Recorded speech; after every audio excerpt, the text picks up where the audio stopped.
Let's go! Are you kidding me? Garrett Nussmeier, could he kind of take over this team in a way that Max Johnson did last year? You know what's really interesting? And we're going to break down Nuss's throws and games from earlier this year as well. We just need to get some type of spark. And Max was able to do that versus Auburn last year, and Nuss was able to do the same thing here. And we start with one of my favorite plays. It was the first play that LSU ran for Max versus Florida, which is this little slip to Jack Bech, who just makes a lot of stuff happen when he has the ball in his hands. And he picks up a good 9 yards right there on first down. So obviously we're trying to get Nuss in a rhythm in a very hostile situation. So we get a little Corey kind of run to the inside, and we're able to pick up this first down. And the one thing I don't want LSU to do with Nuss at quarterback is just do too many of these checks. I don't want him to overthink situations. Just call a play and just run it. And you see here, Jack Bech, he was still looking for the check. God, that was strange. He automatically knew to go. He's not even looking at the ball, it looks like. And he's just able to go when Devonta Lee went. That's pretty crazy. So now Nuss sitting back in this pocket. Marcus Dumervil had a really solid showing at right guard in this game. And he throws a really good 50-50 ball right here for Devonta Lee. And so far this year, Nuss's deep throws, even in coverage, have been pretty accurate. The only thing I would do different here if I was D. Lee is when you run these deep routes, it is better to not pin yourself on the sideline. Give yourself a little bit more room to make this catch. So here we are, 2nd and 10. Nuss gets the snap here. And let's see what we're doing here. We're throwing to Jack Bech, and it is behind him. And it should have been picked. Let's see what happens here. Okay. So trips left. Okay. And he's just basically staring Jack Bech down the entire time. And this ball is high and behind him. Once again, these route combinations are just so strange. I don't know if we're trying to run an out here and then I don't know. I don't know what that was. It was weird. We got a little lucky, though, that this ball skipped right before the defender. So now here we go, 3rd and 10. Very exotic look with how their line is set up. And they're essentially going to keep doing the same thing that you saw from the film study the other day, earlier this week. They're going to delay this guy as a QB spy. Good read right here by Nuss, though. Once he sees that, just throw it quickly, okay? We're definitely going to go for it on 4th down. We don't need to get all the yards here anyway. Plus, if you throw to Jack Bech, good things happen, okay? He splits this guy and still has the presence of mind to spin off and fall forward. That's really excellent stuff right there by Jack. We get back to here. We're able to pick up the first down, which is obviously really good, okay? And we're throwing on 1st down. Good stuff. This is a tough matchup for Delhi. Good stuff. Going up against a guy that's going to play in the league. Good job by Ed Orgeron coming to help him out. And this is just a dime. The fact that he had the audacity to fit this ball in that window is just something you get with Nuss. I mean, Max is just not making this throw. It is really, really, really special, this throw right here. Just look at where this ball is fitted. You know, Trey was probably open but heck, man, if you could make this throw, do it. I mean, and this is basically what I saw in the film study versus McNeese. Nuss loves the challenge of fitting the ball in a tight window. It is very Rodgers, Zach Wilson at BYU-esque. So Nuss is just balling. I mean, this is really good. There's just no other way around it. That was a really elite throw. And if you go back to the spring game, Nuss and Jontre do have a lot of chemistry together. So It'd be interesting to see if Nuss does play. What are the wide receiver combinations going to be? Let's see what happens here. So we're running all deep routes here again. It's 1st and 10.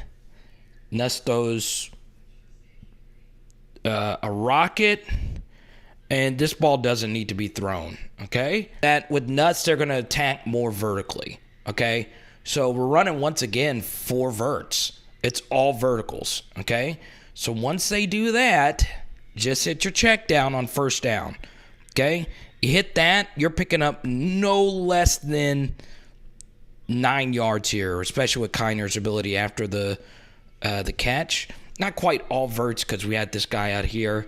This is double covered, and it's also going to be double covered. He does look left to start, but, this is just going to be double covered all the way, especially if you're looking right. That's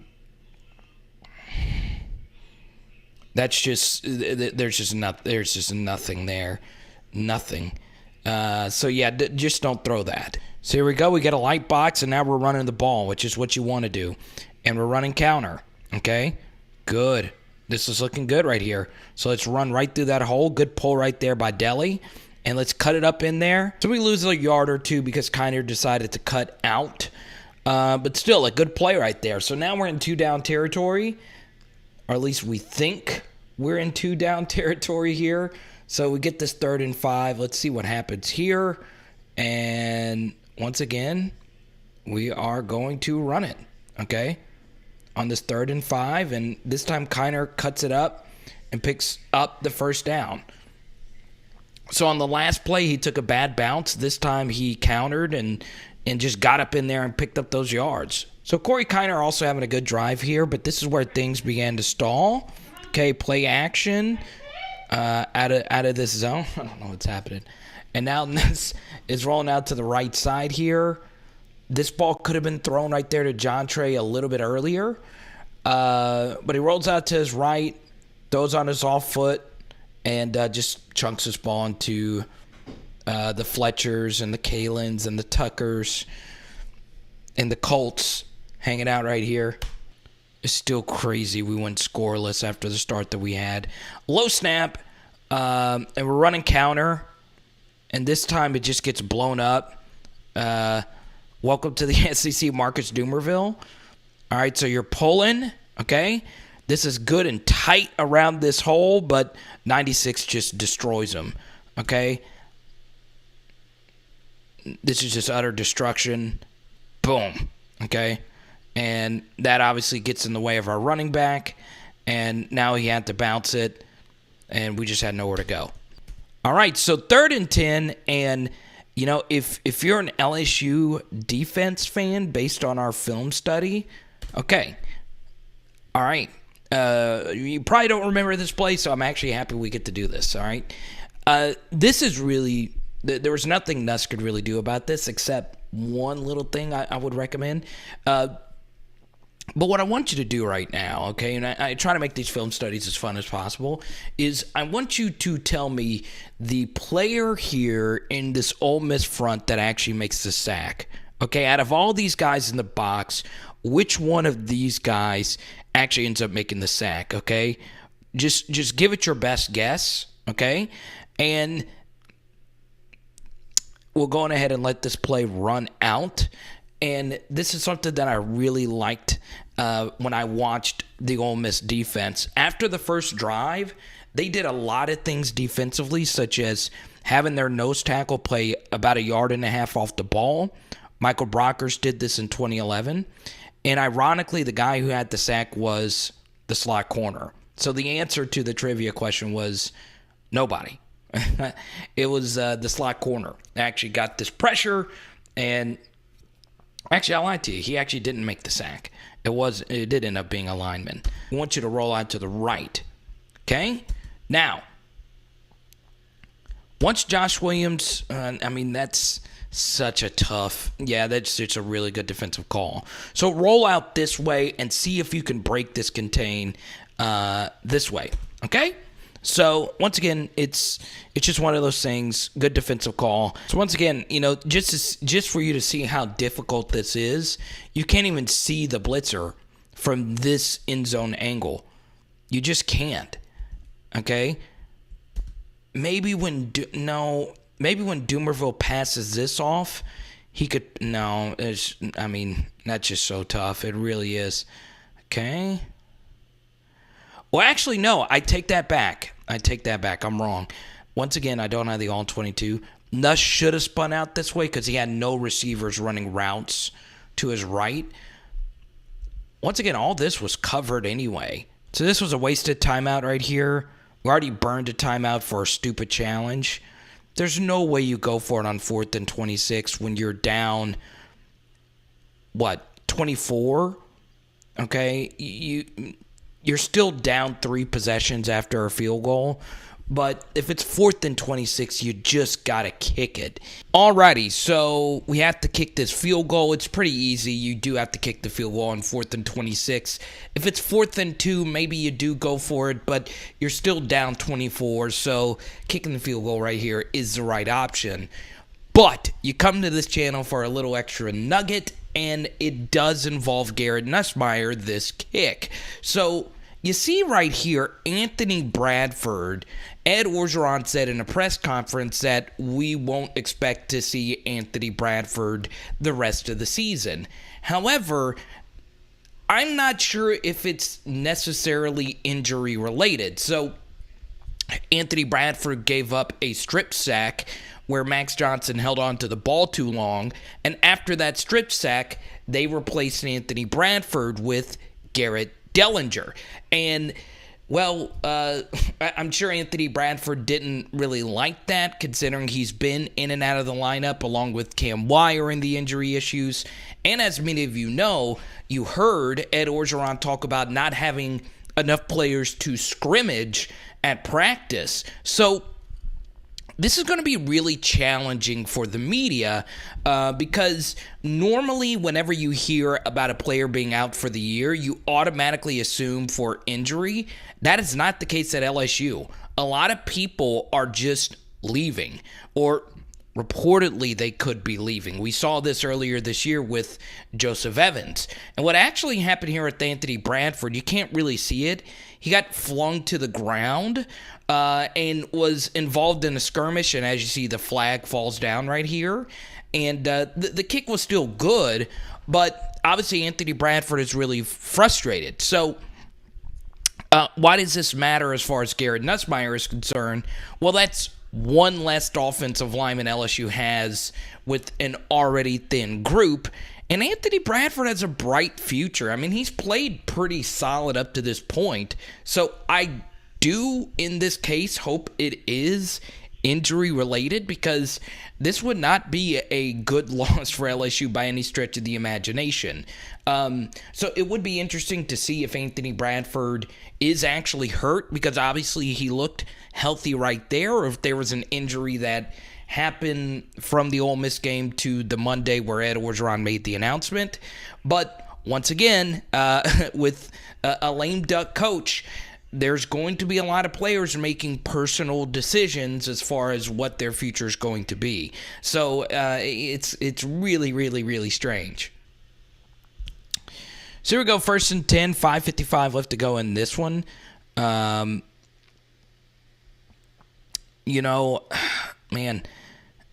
we get lucky on the touchback, and we start off with an easy throw right here. Good throw right here to Jure. Once again, Jure, I mean, he's just strung together some really good games. All right. Nuss gets this snap. Okay. Protection's pretty good. Okay. So now we just need you to make a play. All right. It's rolling out to the right. They're calling something. Rolls out. And this Jack Bech catch is just truly spellbinding. I don't know how in the heck he even made this catch. I love the strength and conditioning coach right here. He just always so fired up. Also, Alex Adams, who never plays, is always cheering everybody on. Never plays. That's just a good teammate. And once again, Alex Adams is going up against Mississippi, which is his home state. I just like him as a teammate. He's just always right there. And this is just really good right here by Nuss. The only thing here is, boom, okay? Ball should have been right there, okay? I think he's looking at a deeper option here. Okay, he's looking deep left, okay? But always understand, the longer you have time to throw, the better a crossing route can become, right? Because you're allowing the route to clear out, whether it's man or zone, okay? So, boom, window right here. Also, if you want, you can tuck and run it and take these yards right here, okay? But you can also roll out right and do this. Look at this throw. I mean, this is just ridiculous.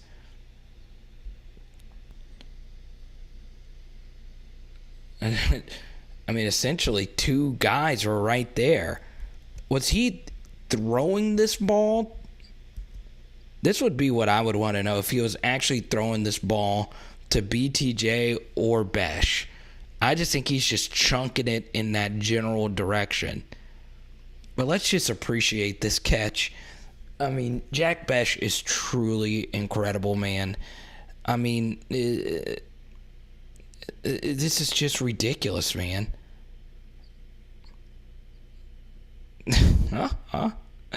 Look at this. It's cartoonish to drag that foot right there. Oh, man. It is ridiculous, man. Ridiculous. So, once again, I mean, it's a 3-possession game, right? Okay, so let's see how Doomerville does on this poll. Boom! That's better. Right there, Marcus Doomerville. Good stuff. TDP gets right up in there. Good stuff. And we pick up some good yards here on first down, right? Look at that. Good stuff, Doomerville. Good. He could have bounced into this space if he wanted it once he saw this linebacker cut in, but it's always safe to just run it up in there. Okay, 2nd and 5.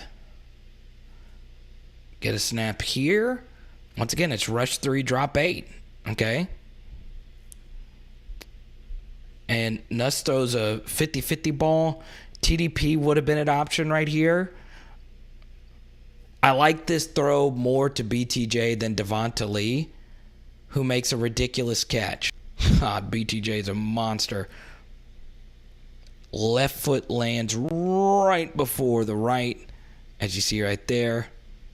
Beautiful. Now, this is another opportunity where he should have hit his check down. But once again, part of Nuss's game, this was a play that they tried to run against Auburn, and it didn't work. Okay? It's a variation of this motion against Auburn. Okay, so once you see this, this is just not going to be open with this guy sinking back there. Just hit your check down or your swing route right here. Or what you can do is run into this space and scramble. Okay? Step up into this pocket and it be scrambled. Okay, and you can see it right here as well. This was basically a 3-man route. And, yeah, you know, if you hit your swing route right here, it's Dre versus this guy for a touchdown.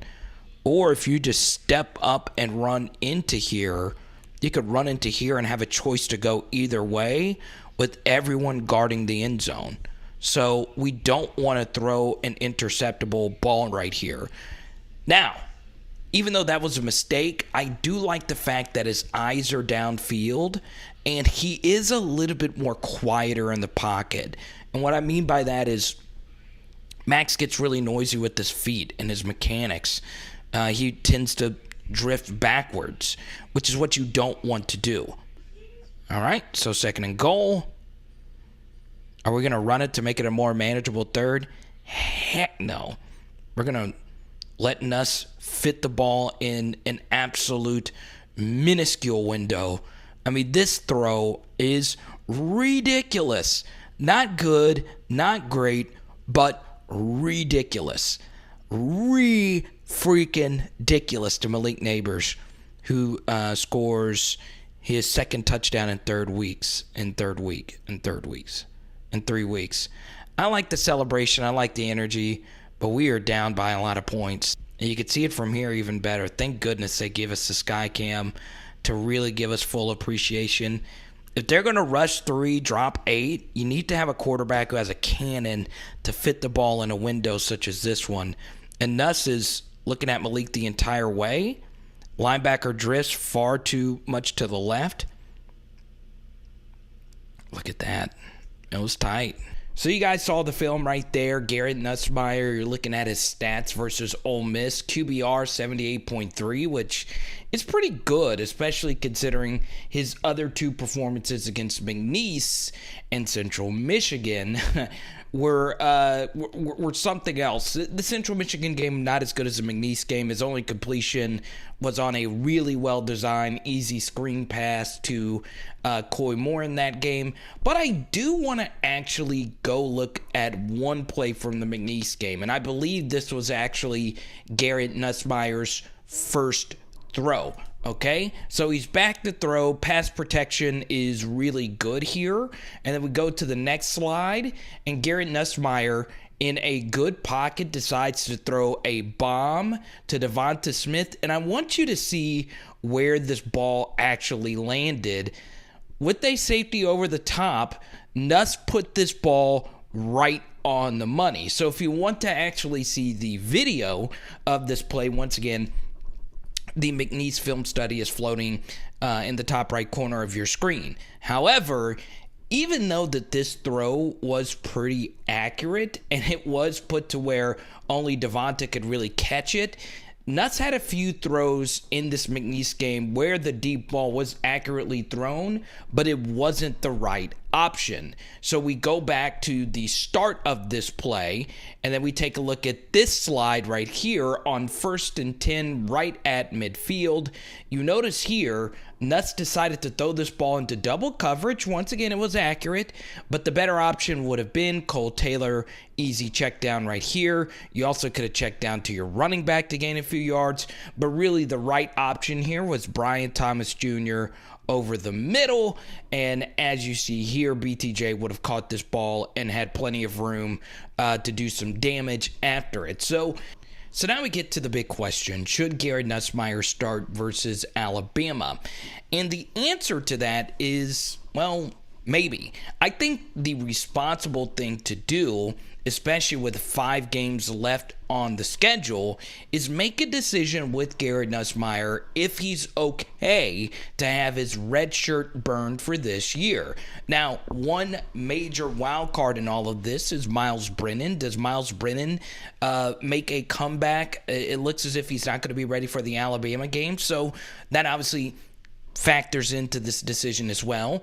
But Garrett Nussmeier up to this point has played 3 games. So if he plays a 4th, he is going to be able to retain a red shirt. In other words, a year would not count against his eligibility. But if he does end up playing a 5th game, his red shirt is burned, so he loses a year of eligibility. So that does kind of sort of factor into this decision, but I also think Garrett Nussmeier, knowing that LSU only had 2 healthy scholarship quarterbacks on the roster, kind of sort of knew that the likelihood that his red shirt wouldn't be able to be retained was very low to begin with. So the first thing is, I don't think that plays into this decision as much, but I do think Nuss, if he preferred, would be able to keep his red shirt. So that's one thing. The second thing, obviously, taking Myles Brennan out of the equation, is it smart for Garrett Nussmeier's first start ever to be on the road at Alabama, which, by the way, this will be a night game. And even though our program is in shambles right now, I guarantee you Alabama does not forget what Ed Orgeron did after the 2019 game. So, I do think Alabama is looking for blood, and I would hate to be Garrett Nussmeier to get caught in the crossfire. He is a competitor, though, so I do think he would be up to the challenge. I do, however, think you should still start Max Johnson if Max is fully healthy and ready to go. Now, you're looking at this photo of Joe Burrow, but to his right is actually Brandon Allen, his backup, who is the former starter at Arkansas. And Brandon Allen's first ever start as a true freshman was also against Alabama in a 52-0 rout. Now, Brandon Allen turned out to be a really good SEC quarterback. So, look, if Garrett Nussmeier goes out there and struggles, if he is a starter, it's not the be-all, end-all. But still, I would try to avoid it if at all possible.